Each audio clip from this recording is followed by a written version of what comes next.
A master chef vanishes before the final course. Welcome to Wolfe's Casebook. I am your host, Enigma. Tell me in the comments where you're watching from. Your presence makes this special. Let's begin. If there's a better way to start a morning than with Fritz Brenner humming in the kitchen and the brownstone behaving like a monastery, I haven't met it. The trick is to keep Wolfe's world sealed. No strangers on the rug, no phones screaming like alley cats. There's no surprises creeping up the stairs to the orchid rooms.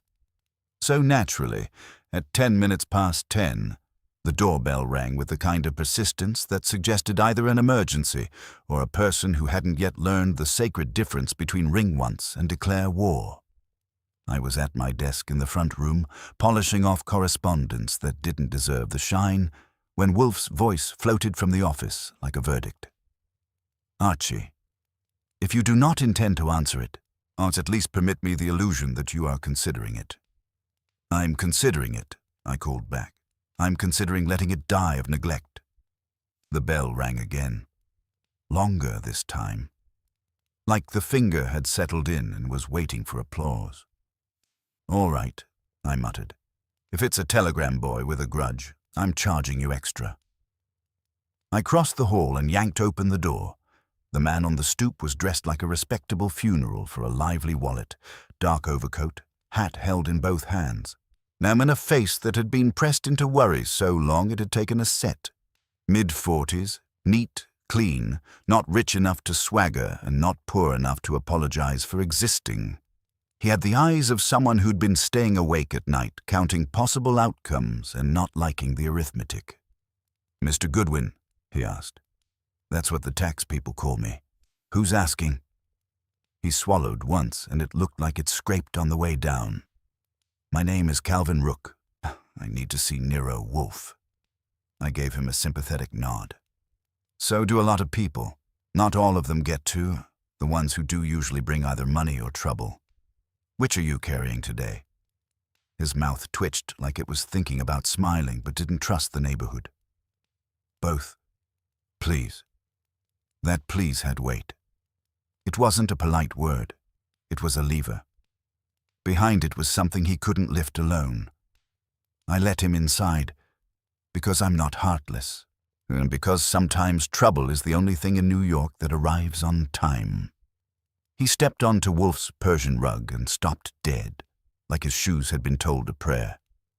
The brownstone does that to outsiders. It isn't intimidating in the obvious way. No marble lions, no suits of armor. But everything about it says, we live here with habits and rules. Don't breathe wrong.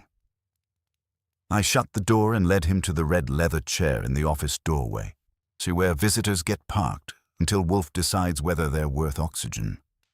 Wolfe sat behind his desk as usual, enormous and composed, like a benevolent judge with an appetite. His eyes moved over Calvin Rook with the slow exactness of a man appraising a cut of meat. "Good morning," Wolfe said. "You have intruded. Therefore you must justify yourself."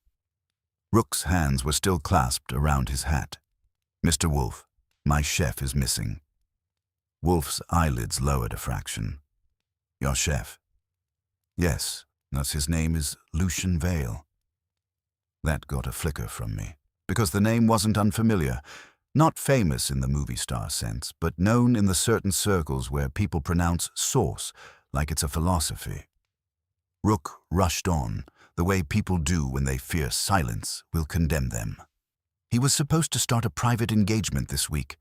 I've been trying to reach him for 2 days. His apartment is empty. His phone is disconnected. His landlord says he left suddenly, but he wouldn't. Not like that." Wolfe made a small sound, somewhere between a sigh and an insult. "Mr. Rook, you have come to me because a cook has misplaced himself." "Why?" Rook's eyes darted, then returned to Wolfe like a dog returning to a stern master. "Because he didn't just disappear. He vanished in the middle of a commitment." "A commitment," Wolfe repeated, as if tasting the word for poison. Rook nodded. "A dinner. A private dinner for people who can pay. People who don't like disappointment Wolfe's mouth tightened. And you are one of these people. I'm the organizer. He swallowed again. The dinners are curated, exclusive, confidential. Lucien was the anchor, the centerpiece. Without him... He stopped, and the stop was loaded. Without him, someone would get angry enough to be dangerous. Wolfe's gaze drifted toward the sideboard as if the subject had turned dull. Mr. Goodwin. Yes. Sir, ask Fritz if he knows the name Lucien Vale. I went to the kitchen. Fritz Brenner looked up from something fragrant and precise, his apron immaculate, his expression kind in the way that can also be stern. Fritz, I said, do you know a fellow named Lucien Vale? He didn't hesitate. That was the first bad sign. Yes, Fritz said softly. I know of him. Of him, I repeated. Not him. Fritz's eyes held mine. He is a chef with ambition, much talent, much pride. He has come to my kitchen once, a year ago, to see. He asked questions. Many questions. Friendly? I asked. Fritz's mouth flattened. Curious? Not friendly. Like a man in a room looking for the key. That was not the kind of description you wanted attached to a man who'd gone missing. I went back to the office and relayed it. Wolfe absorbed it without expression, which is how he looks when he's interested. Rook leaned forward, desperate. Mr. Wolfe, I'm not here just because I miss him. Because if Lucien is gone, the people expecting that dinner will retaliate, Wolfe supplied. Rook's hands tightened on the hat brim until it bent. They'll assume I deceived them. They'll assume I stole from them. They'll assume I'm responsible. And there's more. Wolfe's eyes sharpened by a degree. Proceed. Rook hesitated, then dug into his coat and produced an envelope. He placed it carefully on Wolfe's desk as if it might bite.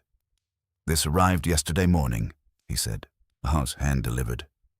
Wolfe did not touch it. He looked at me. I picked it up, checked the seal. None, then slid out a folded sheet of paper. No letterhead, no signature. Just 3 lines, typed. He won't cook. You won't explain. We won't wait. That was it, a little haiku of menace. I read it aloud.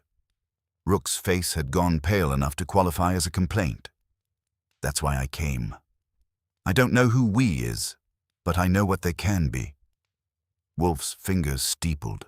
You are implying criminal pressure.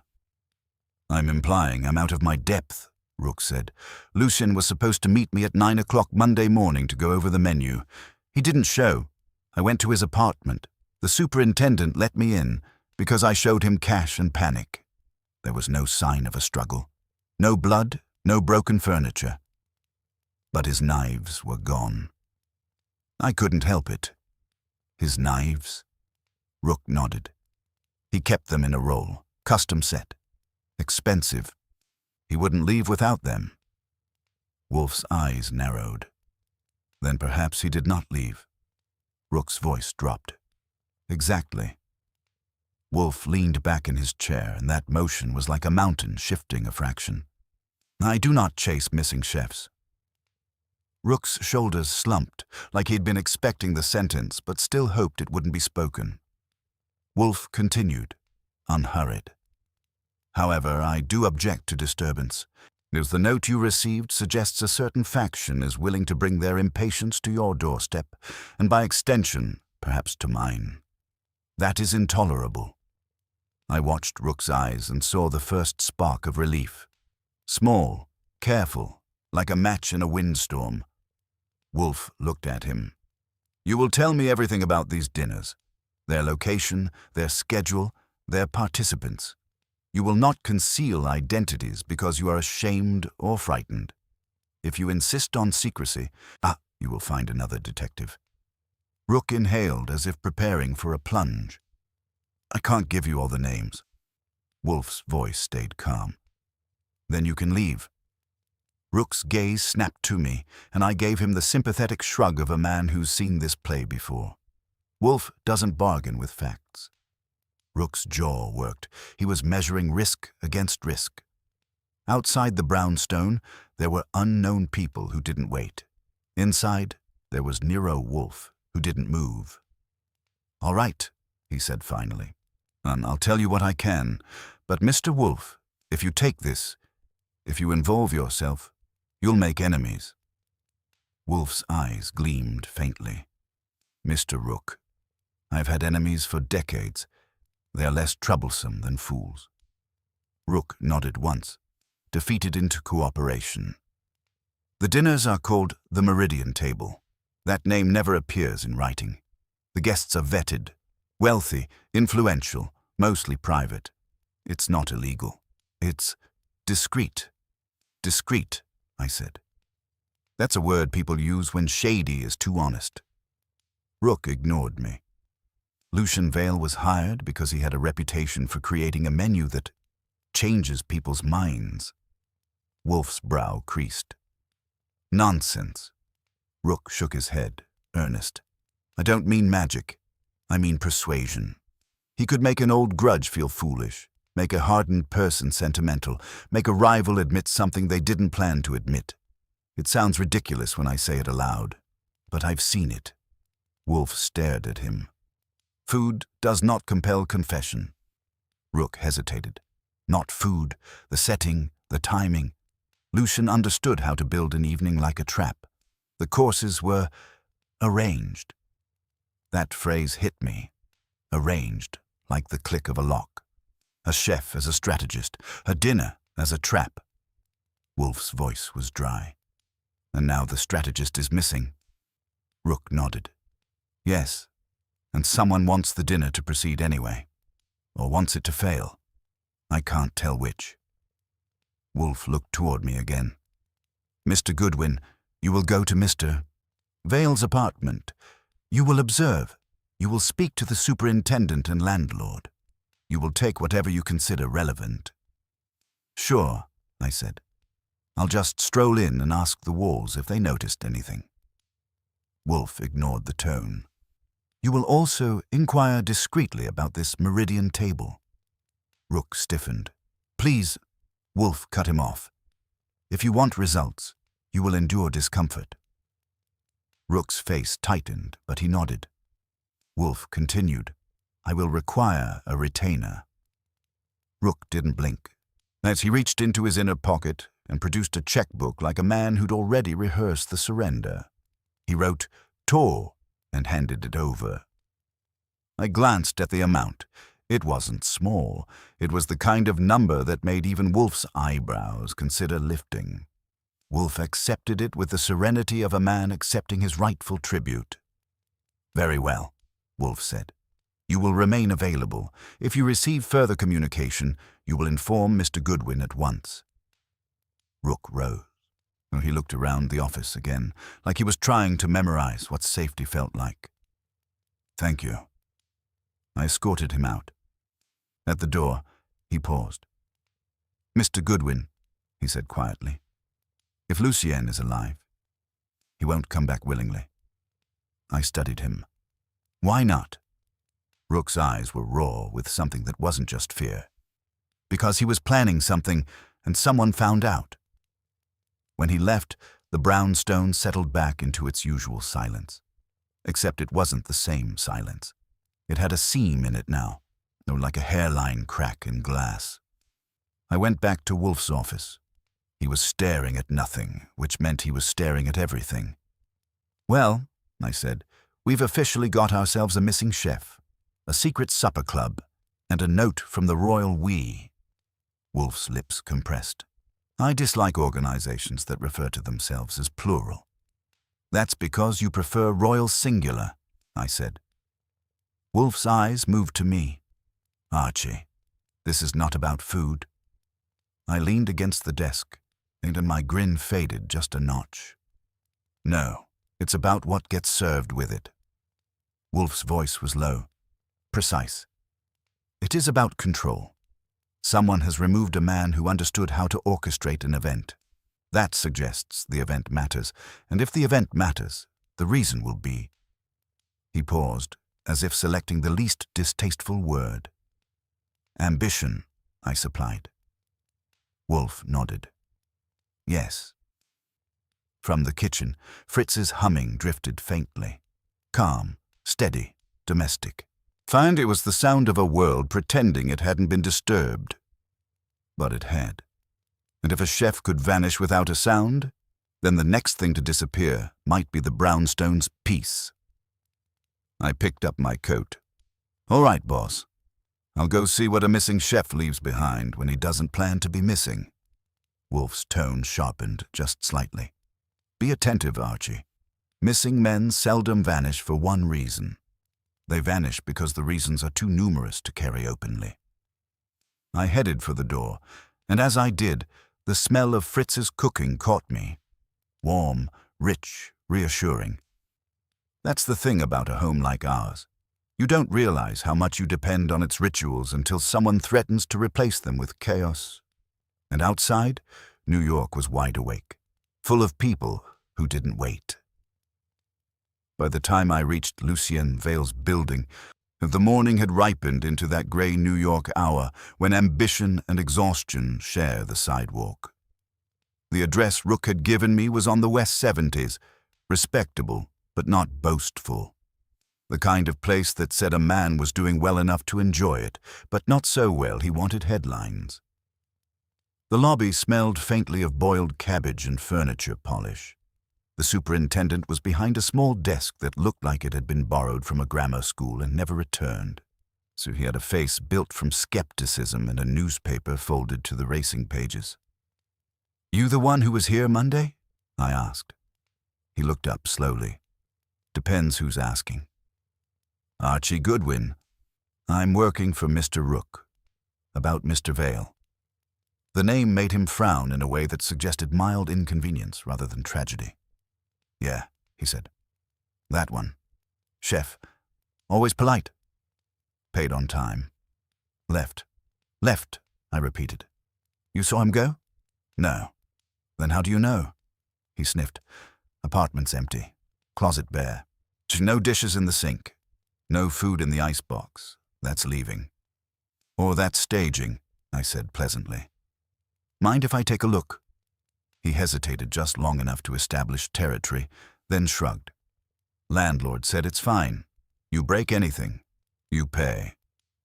I'll try not to break the wallpaper. He led me upstairs.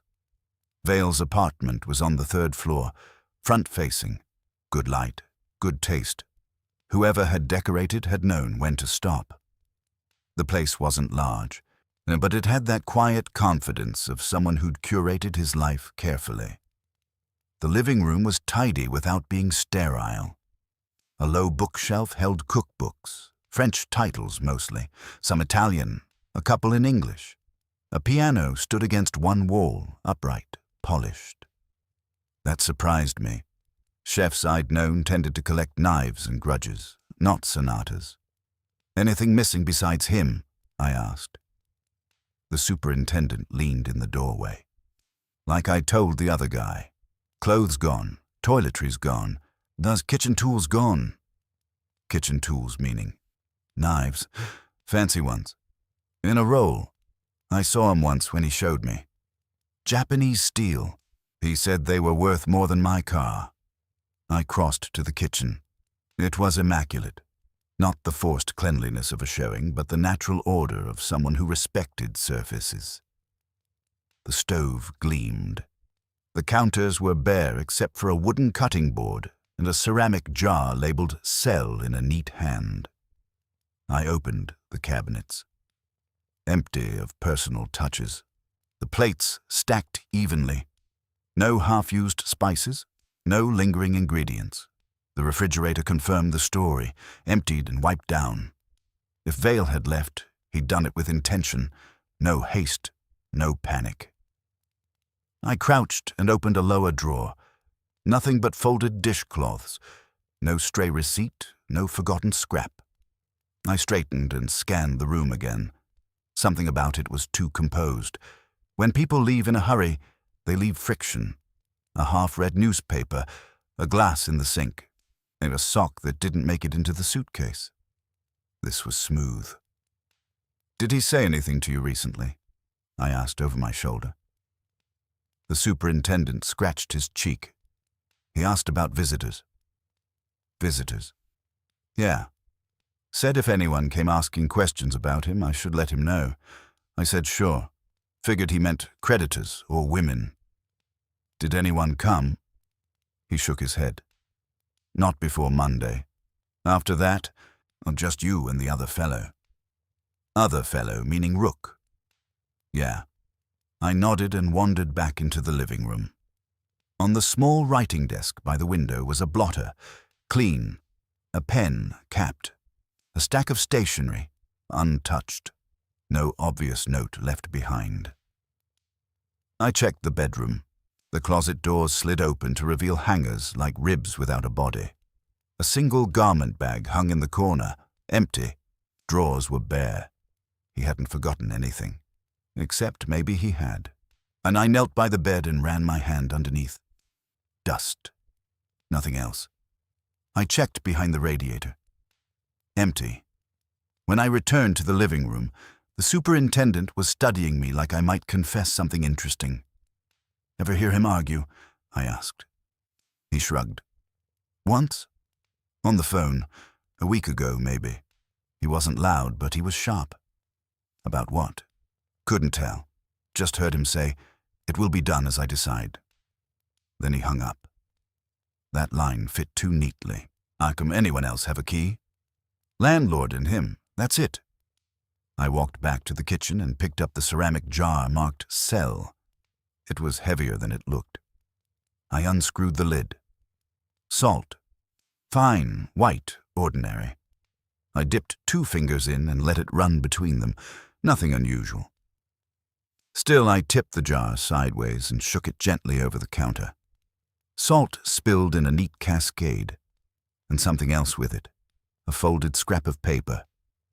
The superintendent leaned forward. Sir, what's that?" "Seasoning," I said, and unfolded it.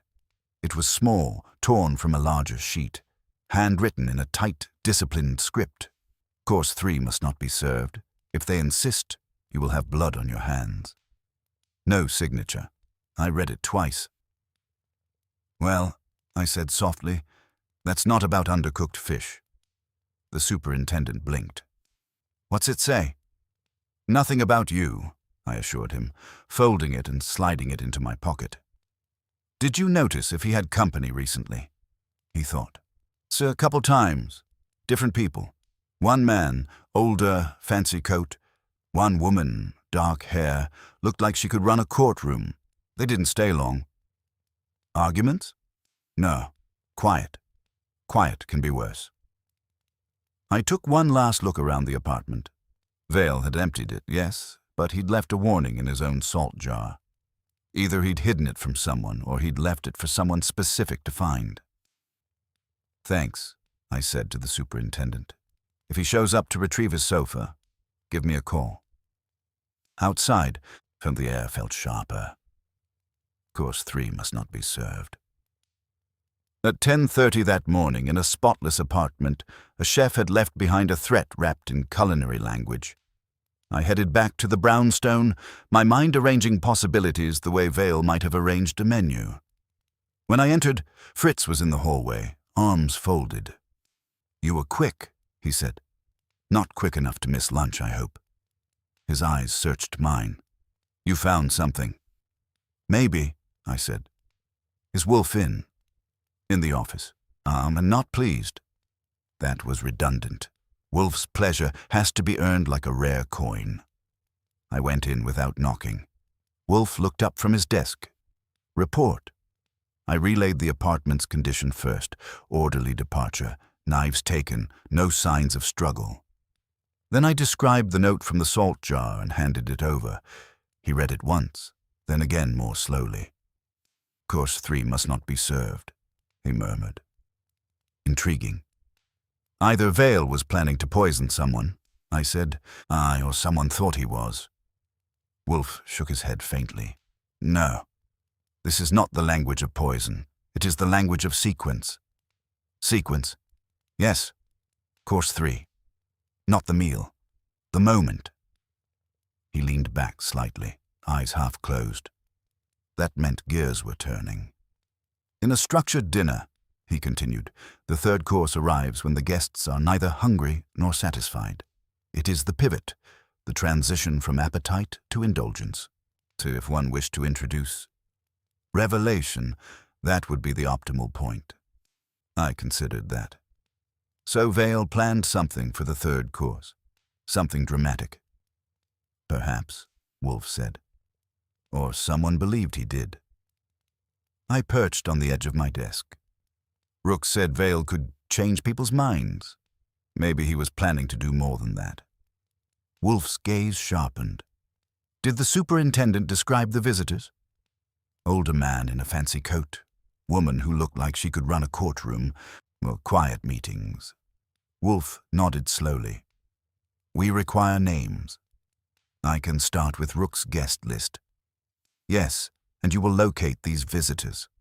Additionally, you will determine whether any prior Meridian table dinners concluded with unusual consequences. You think something's happened before? I think, Wolfe said dryly, that ambition seldom limits itself to a single performance. I told him about the phone argument, the line Vale had used. It will be done as I decide. The Wolfe's fingers tapped once on the desk blotter. A man asserting control, he said. Over what? Over the menu, I said, or over the event.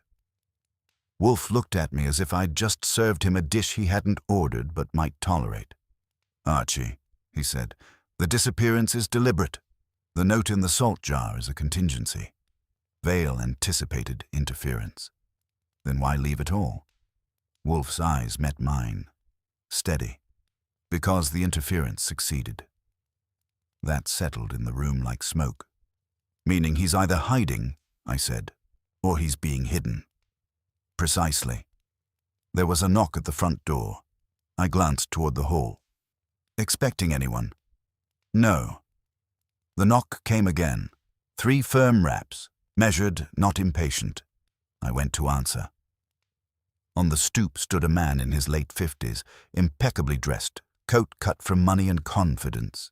His hair was silver at the temples in a way that looked intentional. His expression was not hostile, but it wasn't friendly either. Mr. Goodwin? He asked. That's my brand. I would like to speak to Nero Wolfe. And you are? He smiled faintly. A concerned participant. Participant in what? In a dinner that must not be disrupted. That did it. I stepped aside. You'd better come in. He entered without hesitation, eyes taking in the hallway with polite assessment. He carried no hat. He behaved like a man accustomed to entering rooms and being listened to. When we reached the office, Wolfe looked up. The newcomer inclined his head. Mr. Wolfe. My name is Adrian Bellamy. Wolfe said nothing. Bellamy continued smoothly. I understand you have been retained by Calvin Rook regarding Lucien Vale. Wolfe's eyes did not flicker. Your understanding is impressive. Bellamy's smile sharpened slightly. Discretion is the foundation of our gatherings, Mr. Wolfe. We noticed disturbances. Our gatherings, I echoed. Plural. Bellamy ignored me. I have come, he said calmly, to ensure that this matter is resolved quietly. Wolfe steepled his fingers. Resolved? Yes. Lucien Vale has a tendency toward theatrics. He has, on occasion, mistaken a dinner invitation for a stage. And you object to performance, Wolfe said. I object to sabotage, Bellamy replied evenly. The word hung there. Wolfe's voice remained mild. You believe Mr. Vale intended to sabotage this dinner? I believe, Bellamy said carefully, sees that he intended to reveal something better left unrevealed. My pulse ticked up a notch. Reveal what? I asked. Bellamy's gaze slid to me briefly. That is not your concern. It is if someone's vanished over it, I said. Wolfe spoke before the air could tighten further. Mr. Bellamy, you have come not to assist, but to warn. Bellamy did not deny it. Mr. Wolfe, he said quietly. There are individuals involved in this event whose reputations are foundational. Industries rest upon them. Aye, families, institutions. If Lucian Vale planned to introduce scandal under the guise of gastronomy, he was misguided. And you, Wolfe said, are here to discourage my investigation. I am here, Bellamy replied, to encourage prudence. Silence stretched. Wolfe finally spoke. If Mr. Vale has been harmed, prudence will not protect you. Bellamy's jaw tightened a fraction. No one has harmed him, he said, but he has chosen absence, for his own sake. That is an assertion, Wolfe said. Not evidence. Bellamy's gaze sharpened. Let me be clear. The dinner will proceed. Course 3 will be served. I felt the room shift. Wolfe's voice remained even. You are familiar with that phrase. Bellamy's composure faltered. Barely. I am familiar with many phrases, he said. Good day, Mr. Wolfe. He turned and left without waiting for dismissal. I followed him to the door. He descended the steps without looking back, posture straight as a verdict. When I returned to the office, Wolfe's expression had altered by a degree. Interest sharpened into intent. Well, I said, that was friendly. Wolfe ignored the tone. Archie, he said, Mr. Bellamy has confirmed 2 things. Only 2? For now. First, Mr. Vale intended disclosure. Second, the disclosure threatened individuals of substance. And third, I added, Course 3 just became a battlefield. Wolfe inclined his head slightly. Yes, he said. And we are now invited. Wolfe sat there for a full half-minute after Bellamy left, perfectly still, as if movement might spoil the flavor of what he'd just heard. I've seen him do that before. Freeze the moment and examine it from all sides like a gem, not because he admires it, but because he wants to know where it will cut. I shifted my weight on the chair opposite him. If that was prudence, I'd hate to see intimidation. Wolfe's eyes stayed on the closed door. He was not intimidating, as he was presuming. Same family, different tie. Wolfe's mouth twitched, not quite a smile, and not quite a sneer. Presumption is often the mask of fear. Mr. Bellamy is afraid of what Mr. Vale knows. And we're supposed to find the missing chef without disturbing the high and mighty's delicate digestive system. We are supposed, Wolfe corrected, to prevent disturbance to this house. Mr. Bellamy has now connected the disappearance to my threshold. That is sufficient. He reached for the note I'd found in the salt jar and tapped it lightly with a thick finger. Course 3. I nodded. The pivot. The moment, Wolfe said, when the company is attentive, when the palate is receptive, when the mind is softened by pleasure and the defenses are lowered. You make it sound like a confession booth with tablecloths. Not a confession, Wolfe said. A manipulation. He looked at me now, and the look had weight. Archie, we must know where this dinner is held. Rook said it's discreet, I reminded him. I'm guessing he doesn't hand out the address like flyers. Wolfe's eyes narrowed. Mr. Rook will provide it. And if he doesn't? He will, Wolfe said simply, as if the universe were obligated to comply. I got up and went to the phone in the hall. It wasn't even noon. Rook would be at whatever office he used to produce exclusive meals for exclusive egos, sweating into his collar. He answered on the 3rd ring, breathy. Yes? It's Archie, I said. Wolfe wants the location for your next meridian table. There was a pause long enough to hear his heart beat through the line. I can't just... You can, I said, because a man named Adrian Bellamy just walked into our office and told Wolfe the dinner will proceed and course 3 will be served. Rook's inhale was sharp. He went to Wolfe. Like he owned the place. Then it's worse than I thought. Rook lowered his voice. Listen to me, Archie. Though the location is not written down, it changes. The guests are told the day of... Calvin, I said, using his first name like a thumb on a bruise. "Either you tell me where it is, or you can start practicing your apologies to the people who don't wait." Silence. Then, "It's at a townhouse on East 73rd, a caterer's space, officially. Unofficially, it's a stage. I'll text you the number, but Archie, Wolfe must not go." I couldn't help myself. If Wolfe starts running marathons, I'll worry. If for now, he'll just sit and ruin lives from his chair. Rook didn't laugh. "Bellamy will see it as an attack." "Bellamy can see it as a souffle," I said. "Just send the address." He did. When I brought the details back to Wolfe, he took them without comment, memorizing the information the way some people memorize prayers. Then he asked me for Bellamy's exact words again, and I repeated them. Wolfe's eyes remained calm, but there was something in the set of his mouth, an appetite of a different kind. "Archie," he said at last, "you will go there." "Today?" "Yes." I raised an eyebrow. "And do what? Order course 3 and see who sweats." "You will observe," Wolfe said, "and you will locate Mr. Vale if possible. The townhouse is a nexus.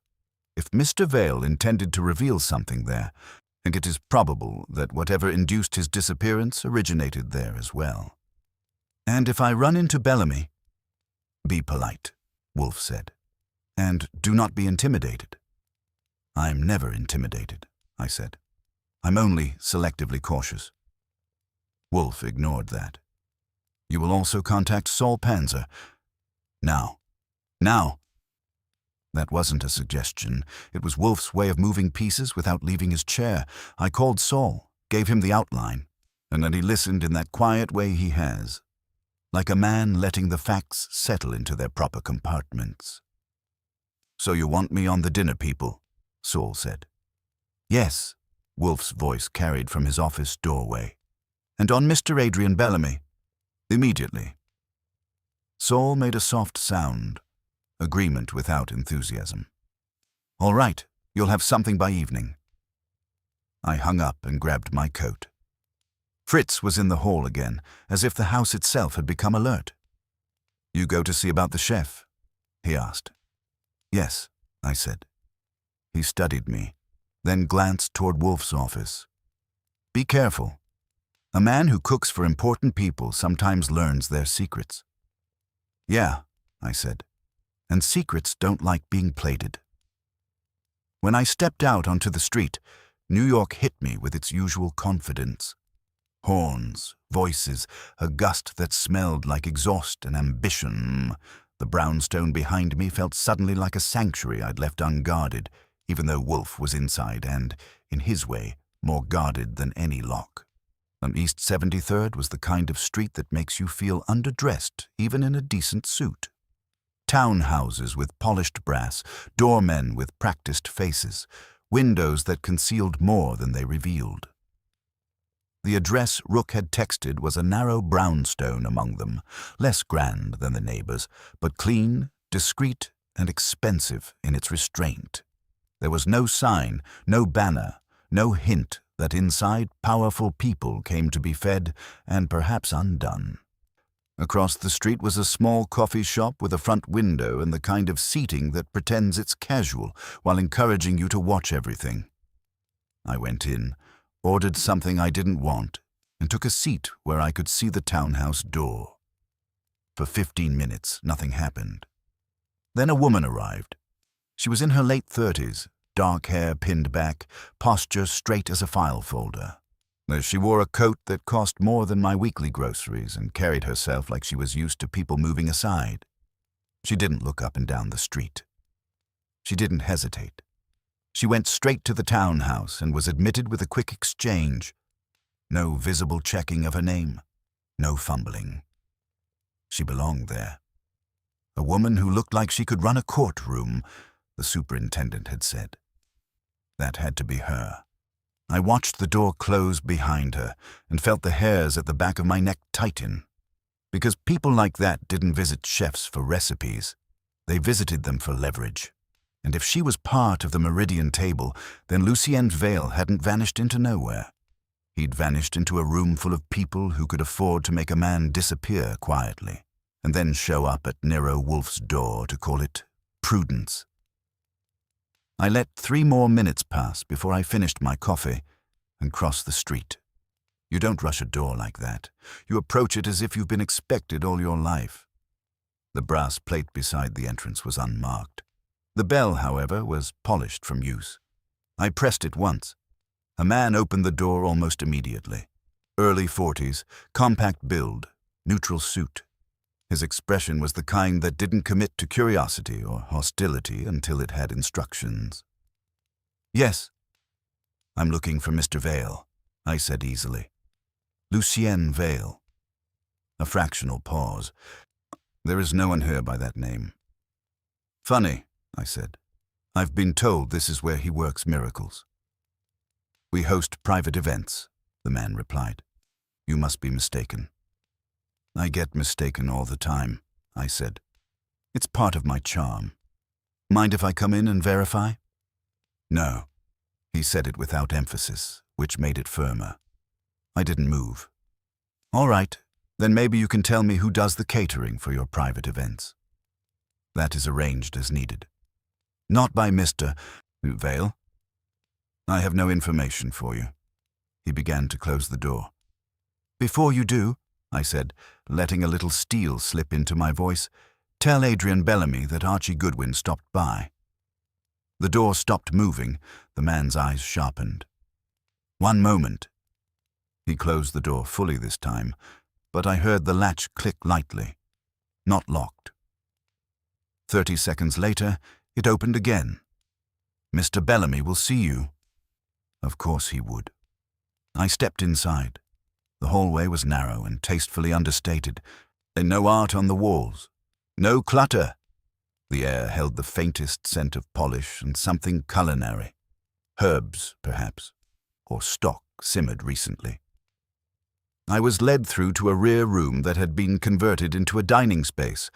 Long table, 12 settings, immaculate silver. No food yet, but the arrangement suggested rehearsal. Chairs positioned with military precision. Bellamy stood at the head of the table. The dark-haired woman I'd seen enter was seated midway down, reviewing a folder. She looked up as I approached, and her gaze assessed me in one sweep. "Mr. Goodwin," Bellamy said smoothly. "You are industrious." "Occupational hazard." His smile was thin. "To what do we owe this visit?" "I was in the neighborhood," I said. "Thought I'd see where miracles are plated." The woman closed her folder. "If this is about Lucien," she said, her voice cool and controlled, "you're wasting your time." "Am I?" I asked. "Yes," she replied. He is not here." That wasn't my only question. Bellamy gestured toward a chair. "Sit, Mr. Goodwin, since you insist." I sat. The woman extended a hand briefly. "Helena Marrow." Her grip was firm, deliberate. Courtroom indeed. "Pleasure," I said. Bellamy remained standing. "What do you believe has occurred?" "I believe a chef disappeared," I said. "I believe someone warned him that course 3 must not be served. And I believe you are determined that it will be." Marrow's expression didn't flicker, but Bellamy's eyes cooled. "You have been snooping," he said. "That's a harsh word. I prefer observing with enthusiasm." Marrow leaned back slightly. "Lucien had ideas," she said. "Ambitious ideas. He imagined these dinners as platforms for commentary." "Commentary on what?" "On us," she said simply. There it was. Bellamy spoke carefully. Lucien was engaged to prepare a meal, not to manipulate reputations. "Manipulate," I echoed. Interesting choice of verb. He ignored that. He began asking questions of guests, about investments, partnerships, personal matters. He implied he could arrange the evening to expose hypocrisy.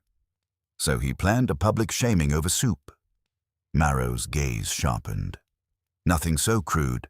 Lucien understood nuance. He would design a course that evoked memory, regret, guilt, and at precisely the right moment, And he would introduce an anecdote or a pairing that forced recognition. Recognition of what? She met my eyes steadily. Complicity. That word carried weight. Complicity in what? I pressed. Bellamy's voice was firm. That is not your concern. It becomes my concern when someone vanishes over it. Silence. Marrow's fingers tapped lightly on her folder. Lucian overestimated his leverage, she said at last. He believed that because he knew certain histories, he could orchestrate an evening that would compel confessions. And you didn't like that. Bellamy's lips tightened. We do not attend these dinners to be extorted. Extorted. Now we were cooking. You're saying he threatened you, I said. I'm saying, Bellamy replied, that he suggested the third course would contain a surprise tailored to specific guests. And that surprise? Nero answered this time.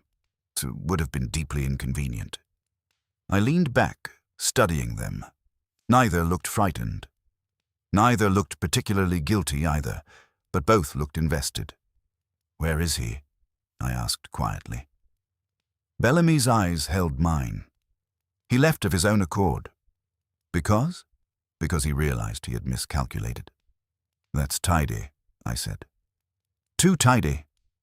Marrow's tone cooled further. Mr. Goodwin, Lucien was not a child. If he has chosen discretion, that is his right. Discretion usually doesn't involve hiding notes in salt jars. That did it. Bellamy's composure slipped a fraction. What note? I watched his face carefully. Marrow's too. The one warning that course 3 must not be served. Marrow's eyes narrowed slightly. Just enough. You found something in his apartment, she said. Maybe. Bellamy inhaled slowly. If Lucien left a warning, it was theatrical flourish. Or fear, I suggested. The room felt tighter. Marrow stood. Mr. Goodwin, she said, you are fishing. Always, I said. Sometimes I catch something. She stepped closer, voice low. Be careful what you hook. There it was again, prudence dressed as concern. I rose. Here's what's going to happen, I said lightly. Wolfe doesn't like being warned. He especially doesn't like being told what will or won't be served. Bellamy's gaze hardened. Is that a threat? No, I said. That's a forecast. I turned toward the door, then paused. One more thing, I said without looking back. If Lucien intended to expose complicity, then someone here had something worth hiding. If he disappeared because of that, this dinner won't end the way you think. I left before they could respond. Outside, the air felt colder. They'd confirmed too much. Lucien had planned a revelation. They'd confronted him about it. He'd vanished shortly after. Either he'd fled before he could be silenced, or he'd been persuaded more forcefully than they admitted. And I headed for a phone booth on the corner and called the brownstone. Wolfe answered on the second ring. Yes, Archie. They admit he planned to expose them, I said. They call it extortion. He called it commentary. Either way, course 3 was going to land like a bomb. And Mr. Vale? According to them, he miscalculated and left. Wolfe was silent for a moment. Archie, he said at last, so no man who hides a warning in his own kitchen leaves voluntarily. Then we're not looking for a runaway chef, I said. No, Wolfe replied softly. We are looking for the person who feared being served. The following evening, the townhouse on East 73rd glowed with restrained elegance. No banners, no music drifting into the street, just warm light behind tall windows and the kind of silence that suggests money prefers not to advertise. I arrived 10 minutes before the appointed hour. Nero met me at the door, pale but composed. They know you're coming, he said under his breath. I'd hate to disappoint. Inside, the long dining table had been set as I'd seen it the day before. but now it was alive. 12 place settings, crystal catching the light, candles measured, not romantic.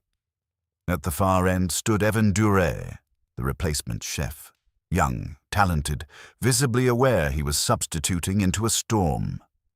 Bellamy and Helena Marrow were already present, and along with 3 others I recognized from Saul's rapid briefing earlier that afternoon. A venture capitalist with a philanthropic public image, a real estate magnate who preferred anonymity, and the director of a charitable foundation whose name opened doors. Complicity, indeed. I took my seat not at the head but midway down the table, close enough to see expressions clearly. Bellamy watched me without expression. Marrow offered a polite nod. The others assessed me, us filing me under irritation. The first course was served, delicate, precise. Conversation began cautiously, then warmed. Investments, urban renewal, a museum board appointment, the usual exchange of influence dressed as culture. I ate and listened.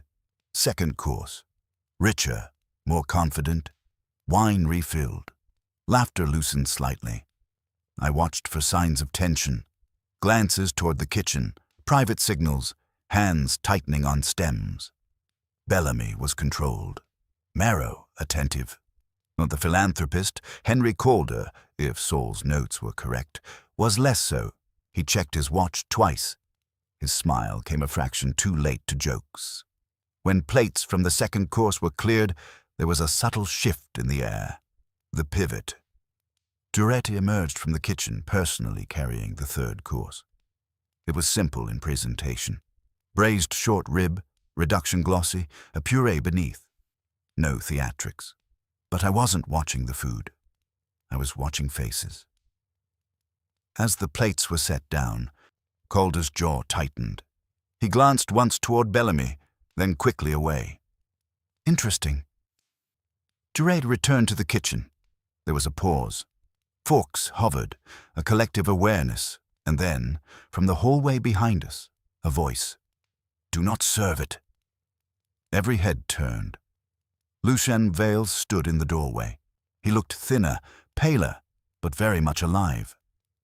Rook made a strangled sound. Marrow rose halfway from her chair. Bellamy did not move, but his hand clenched on the tablecloth. Vales stepped into the room slowly. I warned you, he said, voice steady despite the tremor in his hands. Calder pushed back his chair abruptly. This is absurd. No, Vale replied. This is overdue. I stood, not to intervene, but to ensure I could see everything. Vale's gaze moved around the table. You thought I would expose you, he said. You thought Course 3 would reveal your private transactions, your quiet arrangements, your complicity. Calder's face had gone gray. No, but I discovered something else, Vale continued. Something far more dangerous. Silence thickened. Vale looked directly at Calder. You were not merely complicit, he said softly. You orchestrated it. Calder shot to his feet. This is slander. Vale's voice sharpened. The redevelopment fund, the Shell partnership, the charity used to launder influence. Marrow's eyes flicked to Calder, not surprised, but calculating. Bellamy finally spoke. Lucien, this is neither the time nor the place. It is exactly the place, Vale said. You invited power to this table. You invited appetite. You never imagined someone might taste the corruption. Calder's composure cracked. You have no proof. I have records, Vale replied, and I have witnesses. At that moment, the front door opened. I didn't need to look to know. Saul Panzer stepped in, accompanied by 2 uniformed officers. Wolfe had positioned it perfectly. Calder's face drained entirely, so he turned toward Bellamy. You said this was handled. Bellamy's control finally fractured. I said he left. Vale shook his head. I left because I realized exposing you at dinner would only scatter the evidence. You would deny, you would spin. So I disappeared. I gathered everything, and I sent warnings, hoping the dinner would be cancelled. My mind clicked into place. Course 3 must not be served, I said quietly. Vale nodded once. Because if it proceeded, he would move first. All eyes swung back to Calder. He looked cornered now, not outraged, not indignant. Cornered. You arranged my disappearance, Vale said evenly. You had your man suggest I take a retreat. You implied it would be safer. But when I refused, you threatened to expose my finances. Fabricated discrepancies. Calder said nothing. Bellamy stared at him with dawning comprehension. You misled us, Bellamy said quietly. Calder's mouth opened, closed. Saul stepped forward. Henry Calder, he said calmly. You'll want to come with us. Calder's shoulders sagged, just slightly. No dramatic struggle, no raised voices, just inevitability. As he was led out, the room exhaled. Bellamy sank slowly into his chair. Nero remained standing, eyes on Vale. You could have come to us, she said. Vale's laugh was hollow, and trusted you to protect your own. No one answered. Rook looked as though he'd been handed his life back with interest.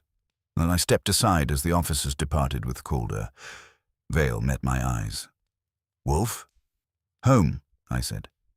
Where he prefers to conduct justice. Vale nodded once. Tell him. Thank you. I will. The dinner did not continue. Within the hour, I was back in the brownstone.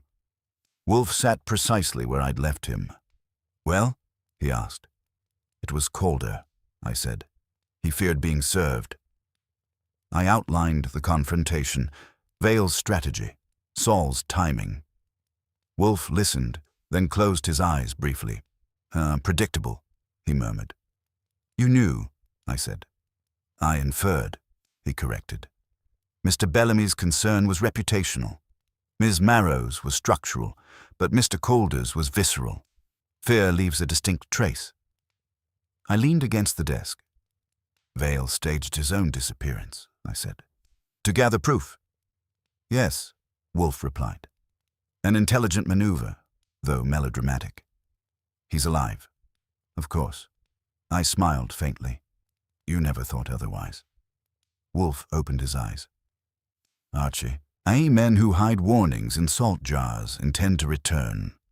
Fritz appeared at the doorway. Dinner, he announced gently. The brownstone settled back into itself as we moved toward the dining room. Peace restored, order resumed. As we sat, Wolfe lifted his fork and regarded the plate before him with grave attention. Human appetite, he said at last, is rarely confined to food. When men attempt to devour more than their share, they choke.